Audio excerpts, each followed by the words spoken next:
उम्मीद करता हूँ फिट होंगे, बेहतरीन होंगे, अपनी लाइफ अच्छे से एंजॉय करोगे हम तीनों की तरह। देवों के देव महादेव एपिसोड है जी 258 और सेकंड पार्ट है। लाइक शेयर सब्सक्राइब कर दे। स्ट्रेट चलते हैं वीडियो की तरफ। इनका नाम है राणा मोहम्मद अली, मोहम्मद समीर खोखर, मलिक सकलैन इकबाल सोगा। स्टार्ट। जगत कल्याण और ये तभी संभव हो पाएगा जब समस्त संसार में शांति पुनः होगी।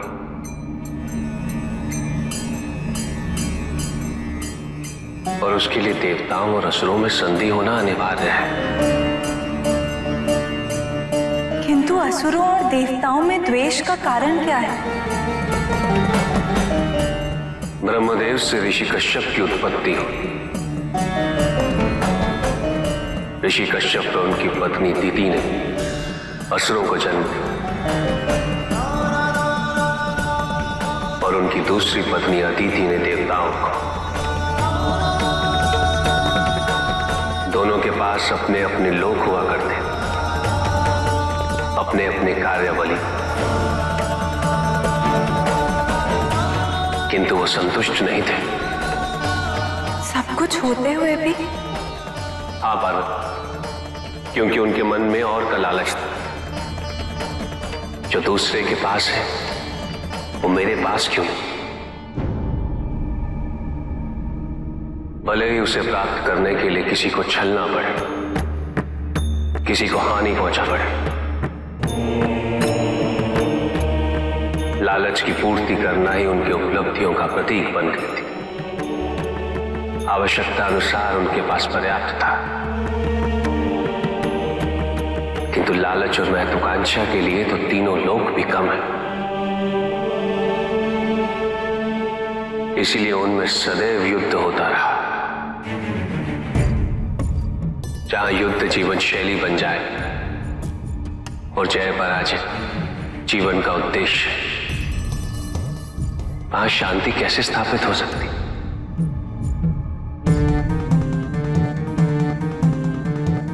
अमृत को पुनः प्राप्त करने के लिए उन्हें अपनी शत्रुता और स्पर्धा को भूलना पड़ेगा। और यदि ऐसा हुआ तो इस संसार में शांति पुनः होगी।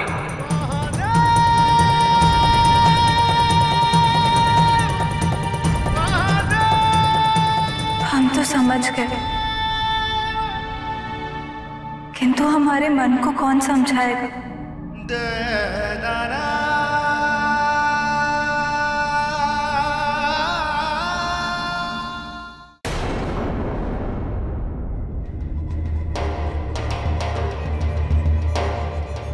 आपने मुझे वचन दिया था बलि।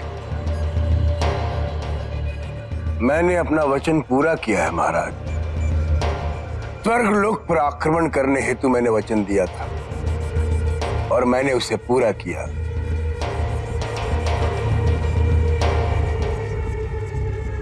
किंतु युद्ध का परिणाम मैं कैसे निर्धारित कर सकता था? यदि कर सकता तो आज इतनी बड़ी समस्या का कारण मैं नहीं बनता। सारा का सारा अमृत व्यर्थ हो गया। व्यर्थ नहीं हुआ बलि, और व्यर्थ में भी एक अर्थ छुपा है। मैं तो समझता हूं जो हुआ वो असुरों के हित में ही हुआ। अमृत के बिना देवता अशक्त हैं, शक्तिहीन हैं। यही उपयुक्त समय है उनका संहार करने का। महाराज, मैंने पहले ही कह दिया था कि मैं कोई अधर्म नहीं करूंगा। अधर्म? इसमें अधर्म क्या है? आशक्त, निर्बल, जिनमें युद्ध करने का सामर्थ्य नहीं होता, उन पर आक्रमण करना युद्ध नहीं अत्याचार होगा। वीरता नहीं कायरता होगी। एक राजा को अत्याचारी होना, कायर होना शोभा नहीं देता। जो बीत गया सो बीत गया। उस पर समय व्यर्थ करने से कोई लाभ नहीं होने वाला। हाँ, हमारे समक्ष जो समस्या है, हमें उसका समाधान ढूंढना है। अभी देवताओं ने अमृत खो दिया, तो उसी प्रकार ऋषि दुर्वासा के श्राप के कारण हमारी संजीवनी विद्या भी निष्फल हो गई है। समय व्यर्थ ना करते हुए अब हमें आगे क्या करना है, उस पर ध्यान केंद्रित करना है। मैं आपके कथन से सहमत हूं आचार्य। यहां से हमें आगे का मार्ग निर्धारित करना होगा, किंतु उससे पूर्व यह निर्धारित करना होगा कि हमारा लक्ष्य क्या है।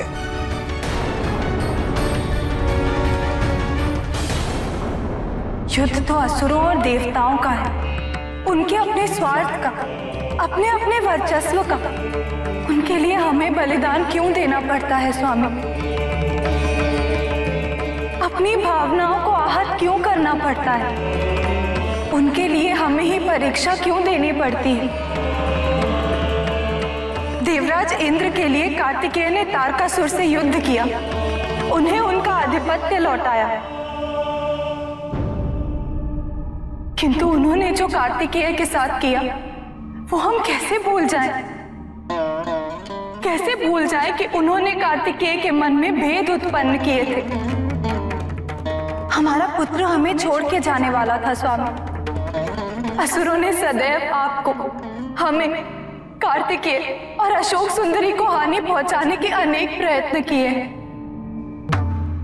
और आप चाहते हैं कि हम ये सब भूल के एक बार पुनः उनके लिए बलिदान दें? नहीं स्वामी, हमसे ये नहीं होगा। हृदय है हमारा, दुख होता है। आदिशक्ति होने का ये अर्थ तो नहीं कि हम भावना विहीन हो गए हैं। आदिशक्ति के दायित्व हेतु एक मां बलिदान दे चुकी है, किंतु इस बार एक पत्नी से जिस बलिदान की अपेक्षा की जा रही है वो हमारे लिए संभव नहीं है।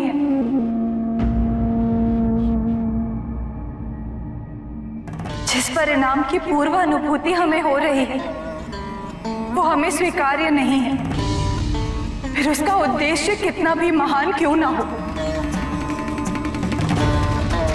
हाँ स्वामी, जो कष्ट आपको होने वाला है हम उसके साक्षी नहीं बन सकते।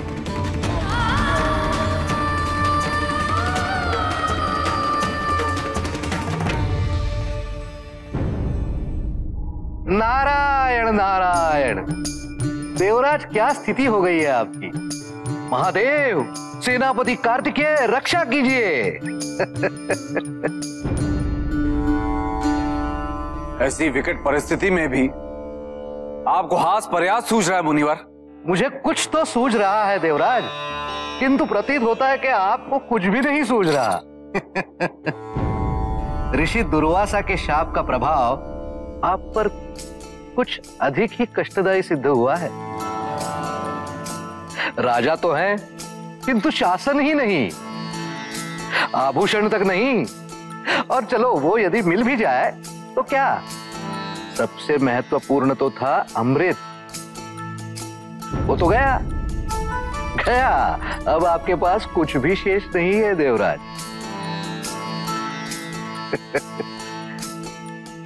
नारायण नारायण। क्षमा कीजिए देवराज, क्षमा कीजिए। आपकी बहुमूल्य वस्तु वो तो रह गई, वो तो है आपके पास। उसे ना ऋषिवर दुर्वासा का शाप आपसे पृथक कर पाया, ना ही राजा बलि उसे आपसे छीन सके। ऐसी कौन सी वस्तु है मुनिवर? शीघ्र कहिए ना, ऐसी कौन सी वस्तु है? आपका अहंकार वो तो है। आपने तो सिद्ध कर दिया कि अहंकार हो तो देवराज इंद्र जैसा, प्राण जाए किंतु अहंकार न जाए।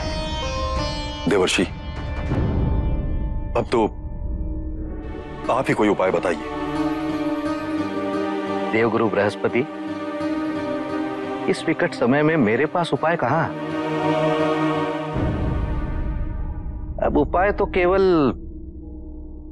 महादेव ही बताएंगे। देवराज,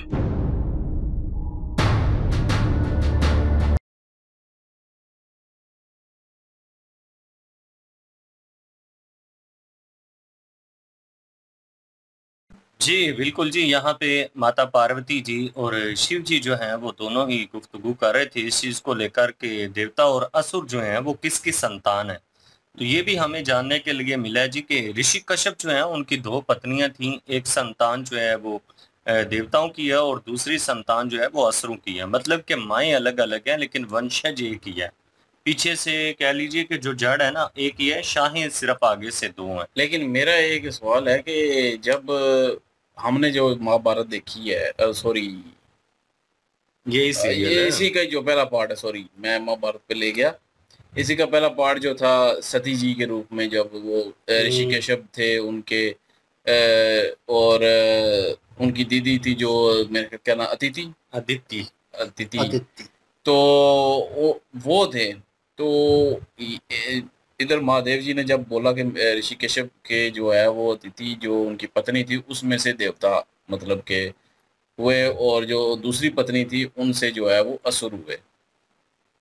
तो मुझे ये डाउट है कि उस वक्त असुर भी थे और देवता भी थे जब ये शुरू में पार्ट देखा, या वो पहला कोई और रूप था ऋषि कश्यप और अदिति का। ये जरूर क्लियर कीजिएगा क्योंकि ये मेरी कंफ्यूजन हो चुकी है। अब मैं बीच में भी इनसे भी पूछ रहा था। बिल्कुल जी। और मिलजुल के आपस में क्यों नहीं रह सकते, वो ही हसद, वो जेलसी कि दोनों जो हैं एक दूसरे से ताकतवर बनना चाहते हैं, दोनों ये चाहते हैं। खैर दोनों की तो बात नहीं है क्योंकि देवता जो हैं उनका तो एक अधिकार है, स्वर्ग उन्हीं के लिए बना है। लेकिन असुर जो है वो ये चाहते हैं कि जो मुकाम जो इज्जत देवताओं को मिली है वो हमें क्यों नहीं मिली।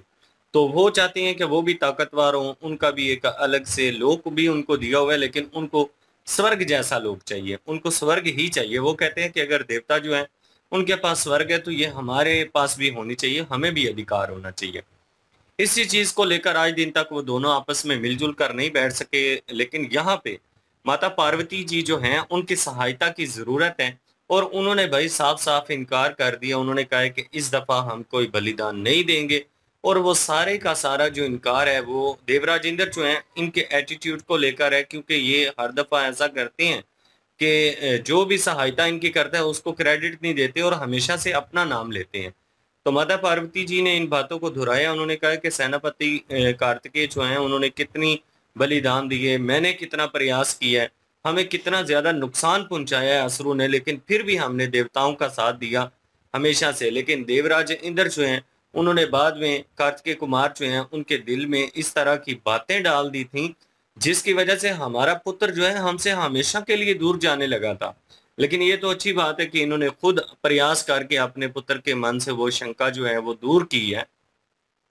देवराज इंद्र जो हैं इनके ऊपर काफी ज्यादा क्रोधित माता पार्वती जी हैं और माता पार्वती जी ने कहा है कि आदि शक्ति होने का मतलब ये नहीं है कि मेरा हृदय दुखता नहीं है, मेरी भावनाएं नहीं है, वो सब कुछ है। इसलिए इन सारी चीजों को याद रखते हुए उन्होंने कहा है कि देवराज इंद्र का साथ हम अब से नहीं देंगे, क्योंकि वो कह रही हैं कि मुझे अनुभूति हो रही है, मुझे समझ आ रहा है कि देवराज इंद्र जो है वो चेंज होने वाले नहीं है, वो फिर ऐसा ही करेंगे। बिल्कुल, ये इंद्रदेव जो हैं ये जब भी देखें ये बदल जाते हैं। पहले जो है वो मिन्नतें तरले करते रहते हैं, साथ रहते हैं, बाद में जब वो सारा कुछ मिल जाता है वापस तो फिर ये इनमें अहंकार वो चीज़ वापस आ जाती है। और शुरू में भी थी और बाद में ख़त्म हुई, फिर हुई जब स्वर्ग गया था तो उसके बाद जो है वो इधर उधर भटके और उस वक़्त इनमें अहंकार ख़त्म हो गया था और फिर जो है देवताओं का साथ लेना शुरू कर दिया, भगवान का साथ लेना शुरू कर दिया, महादेव का साथ लेना शुरू कर दिया और फिर जब वापस मिला तो फिर से वही चीज़ें शुरू हो गई इसके अंदर। तो अभी फिर से जब सारा कुछ चला गया है तो अभी फिर से यही सोचने मजबूर हो गया। मतलब ये सिर्फ यही चाहता है कि इसको बस तब तक साथ चाहिए दूसरों का जब तक वो उसको उसकी चीज़ नहीं मिल जाती। तो लेकिन माता पार्वती ने बातें देखा जाए तो एक माँ होने के नाते और एक पत्नी होने के नाते बातें तो ठीक ही हैं कि जब ये दूसरे जो है वो गलत हरकतें करते हैं, गलत काम करते हैं तो उसका जो है वो भोगना जो है हमें क्यों पड़ता है, हमें क्यों वो सारा कुछ सफ़र करना पड़ता है। तो ये चीज़ें जो है वो कह रही थी, और मैं यही कह रहा था कि ये इंद्रदेव की वजह से श्राप मिला है जी सृष्टि पूरी को, तो लेकिन इसमें भगवान विष्णु और माता लक्ष्मी का क्या दोष था, वो अलग हो गए, तो अब उनको भी जो है परीक्षा देनी पड़ रही है। तो ये चीज़ें जो हैं वो माता पार्वती की बातें तो ठीक थी मुझे जहाँ तक लगा। बाकी अब महादेव उनको क्या जवाब देते हैं, क्योंकि उन्होंने तो साफ कह दिया कि आपके इस कष्ट में जो है मैं आपका जो है वो साथ नहीं दूंगी। तो लेकिन अभी महादेव जो है उनको क्या जवाब देते हैं और कैसे समझाते हैं, क्या दलील है, तो वो हम भी सुनेंगे और हमें भी पता चलेगा। और लेकिन बाकी जो है दूसरी तरफ जब जो इंद्रदेव हैं उन पे जो है वो सही से टोके लगा रहे हैं अपना ऋषिदेव जो है उनको सही मौके पे जो है वो उन पे बार बार जो है वो बातों को सही से लगा रहे हैं, मतलब जहाँ पे फिट बैठ रही हैं वहीं पे लगा रहे हैं। जैसे कि उन्होंने कहा कि सब कुछ ख़त्म हो चुका है, अमृत भी चला गया, सब कुछ चला गया, आभूषण भी चले गए, सवारी भी चली गई, सारा कुछ ख़त्म हो गया है और सिर्फ आपके मतलब कि आपकी वजह से। तो लेकिन एक चीज़ है जो कि ना ऋषि दुर्वासा का जो है वो श्राप ख़त्म कर सका, ना ही कुछ और ख़त्म कर सका। तो उन्होंने पूछा कि वो क्या है, जल्दी जल्दी से बताओ वो क्या है ऐसी चीज़। तो मुझे पहले पता चल गया, मैंने कहा इनकार ही बोलेंगे क्योंकि वो इनका जो है वो ख़त्म नहीं होता। लेकिन ये है कि इनके गुरु जो हैं उन्होंने कह दिया कि आप ही कोई हल निकालें इसका। तो फिर वो सीरियस हो गए और उन्होंने जो है कहा कि महादेव ही हल निकाल सकते हैं। और तब इसकी शक्ल देखने वाली थी अपना इंद्रदेव की कि ये तो महादेव से फिर से मदद मांगनी पड़ जाएगी। बिल्कुल जी। और सुर भी जो हैं वो भी परेशान थे, तारकासुर के जो पिता हैं, और वो जो है क्या नाम है राजा बलि जो है उससे वार्तालाप कर रहे थे और उन्हें कह रहे थे कि अब तो मौका है, अब तो उनको मार देते हैं और देवताओं को। तो राजा बलि जो हैं वो कह रहे हैं कि निहत्थे और बेकसूर मासूम जो है वो उनके ऊपर हमला करना, उन्होंने हथियार नहीं उठाए, उनके पास ताकत नहीं है, तो उनके ऊपर हमला करना मैं ये धर्म नहीं करूँगा। तो वो उन्हें फोर्स कर रहे हैं। और ये भी पता चला कि शुक्राचार्य जी जो उनकी ताकत भी जो है वो भी जो है वो कम हो चुकी है, संजीवनी उनकी जो विद्या थी वो भी खत्म हो गई है। तो ये चीज़ जो है इम्पैक्ट जो है पूरी सृष्टि के ऊपर आया है। तो लेकिन ये है कि लेट्स सी, देखते हैं क्या नतीजा निकलता है। शिव जी जो हैं किस तरह इम्प्लीमेंट करते हैं प्लान को, कि असुर और देव जो हैं वो एक दूसरे के साथ जो है वो सलाम दुआ करते हैं और दोस्ती होती है। लेट्स सी, देखते हैं मिलजुल के काम करेंगे मे भी।